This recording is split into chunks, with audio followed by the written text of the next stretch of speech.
আমরা প্রায় সবাই অ্যামাজন জঙ্গলের নাম শুনেছি, কিন্তু অনেকেই জানি না এটা ঠিক কতটা ভয়ঙ্কর হতে পারে। চলুন আজকে আপনাদের ঠিক এমন কিছু তথ্য দিব যা শুনলে হয়তো আপনি অবাক হয়ে যাবেন। অ্যামাজন রেইন ফরেস্ট, যা মোট 9টি দেশের সাথে বিস্তৃত, যার মোট আয়তন প্রায় 7 লক্ষ বর্গ কিলোমিটার। আর সহজ ভাষায় বলতে গেলে ভারতের আকারে দ্বিগুণ।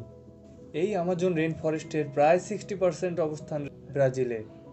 এর ভিতরে প্রায় 3 মিলিয়নেরও বেশি প্রজাতির উদ্ভিদ ও প্রাণী বসবাস করে, কিন্তু এর শ্বাসরুদ্ধকর সৌন্দর্যের পিছনে লুকিয়ে আছে এক বিপদের জগৎ। আমাজনের এমন কিছু প্রাণী আছে যাদের হিংস্রতা আমাদের কল্পনার বাইরে, যার মধ্যে রয়েছে জাগুয়ার।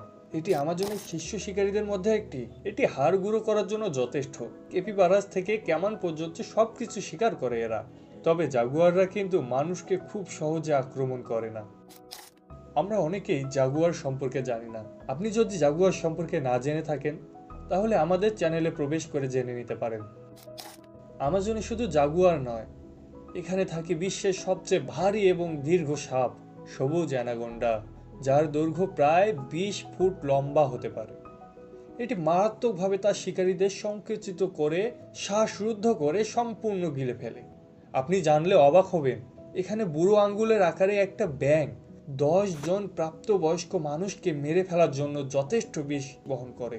তাছাড়াও আমাজনে আছে বিশ্বের বৃহত্তম ইঁদুর ক্যাপিবারা, নদীর শীর্ষ শিকারী জায়ান্ট ওটার, রিভার ডলফিন সহ বিভিন্ন প্রজাতির প্রাণী।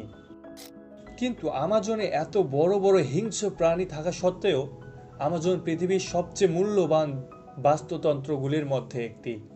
কারণ এটি বিশ্বের 20% অক্সিজেন উৎপাদন করে, তাই এটিকে পৃথিবীর ফুসফুসও বলা হয়ে থাকে।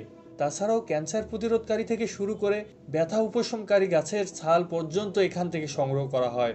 এখানে 400টিরও বেশি আদিবাসী গোষ্ঠীর আবাসস্থল, যারা এখন পর্যন্ত সভ্যতায় পৌঁছাতে পারেনি।